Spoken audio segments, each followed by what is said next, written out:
नागपूरमध्ये जी काही घटना झाली त्या घटनेच्या अनुषंगाने आज त्याचा पूर्ण आढावा नागपूरचे पोलीस आयुक्त, रेंज आयजी, एसपी आणि सर्व वरिष्ठ अधिकारी यांच्या उपस्थितीत मी घेतला। एकूण घटनाक्रम आणि त्यानंतर केलेली कारवाई या सगळ्या गोष्टींच्या संदर्भातला हा आढावा होता। मुळातच काही गोष्टी मी सभागृहात देखील या संदर्भात स्पष्ट केल्या होत्या की एक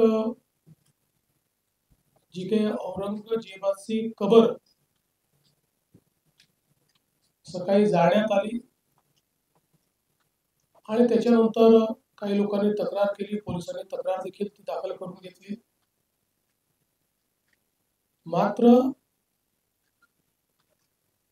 या ठिकाणी कबर जाळत असताना कुराणच्या आयत लिहिलेली चादर जाळली, अशा प्रकारचं एक भ्रम तयार करून काही लोकांनी सोशल मीडियाच्या माध्यमातून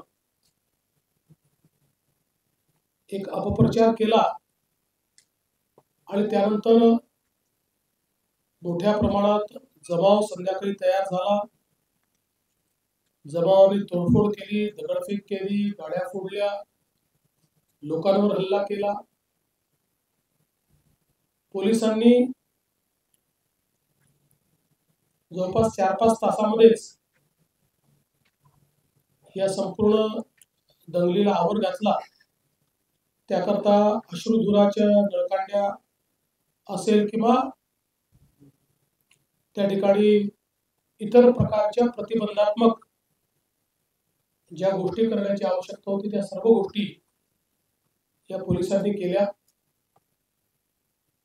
या घटनेचे जेवढे सीसीटीव्ही फुटेजेस अवेलेबल होते किंवा खासगी लोकांनी देखील जे काही आपल्या मोबाईलवर चित्रीकरण केलं ते चित्रीकरण असेल, काही पत्रकारांनी चित्रीकरण पोलिसांपर्यंत दिलेलं आहे, अशा सगळ्या चित्रीकरणामध्ये जे दंगेखोर दिसत आहेत त्यांच्यावर अटक करण्याची कारवाई पोलिसांनी सुरू केली आहे।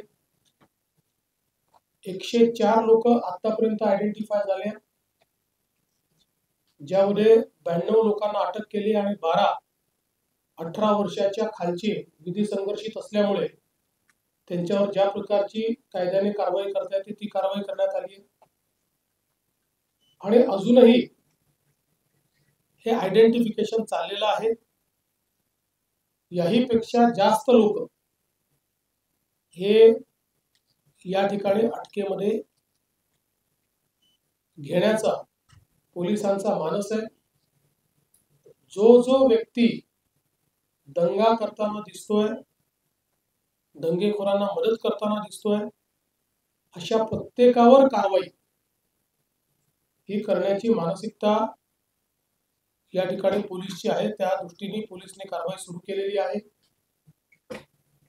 आणि यासोबत मोठ्या प्रमाणात सोशल मीडियाचं ट्रॅकिंग करून ज्या लोकांनी ही घटना घडावी किंवा ही घटना ऍग्रीवेट व्हावी म्हणून पोस्ट केलेले आहे त्या सगळ्यांना दंगेखोरांसोबतच सहआरोपी बनवलं जाणार आहे। कारण त्यांनी सोशल मीडियाच्या माध्यमातून हा दंगा भडकवण्याकरता त्या ठिकाणी मदत केलेली आहे, त्यामुळे त्यांच्यावरही कारवाई केली जाणार आहे। जवळपास 68 पोस्ट या आतापर्यंत आयडेंटिफाय होऊन डिलीट झालेल्या आहेत आणि त्यांच्यावर कारवाई झाली आहे। अजून काही पोस्टची माहिती घेणं चाललेलं आहे।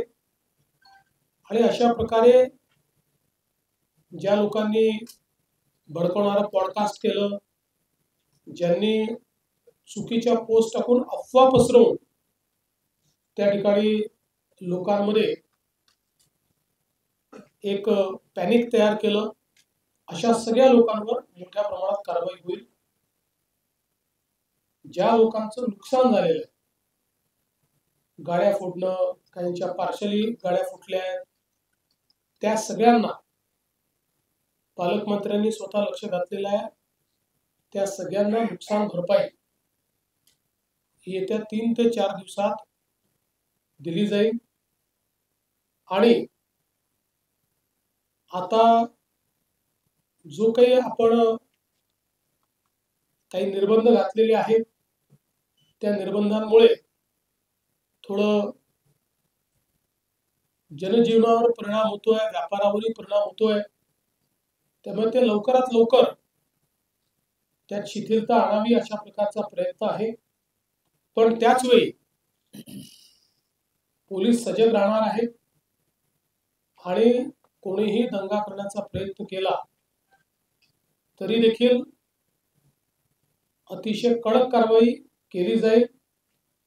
आता जे काही नुकसान झालेलं आहे, हे सगळं नुकसान दंगेखोरांकडनं वसूल करण्यात येईल.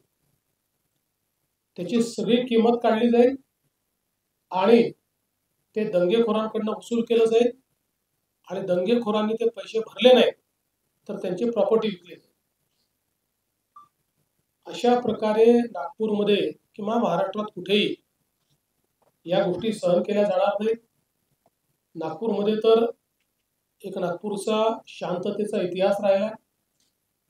1992 नंतर नागपूरला कधीही मेजर अशा प्रकारचा इन्सिडन्स झालेला नाही. छोटे मोठे झाले असतील. आणि म्हणून आता जर अशा प्रकारे दंगेखोरांना सरळ केलं नाही तर त्यांना अशी सवय पडेल. म्हणून याच्यामध्ये कुठलाही टॉलरन्स हा पोलीस विभाग करणार नाही. तशाच प्रकारच्या सूचना पोलिसांना दिलेल्या आहेत.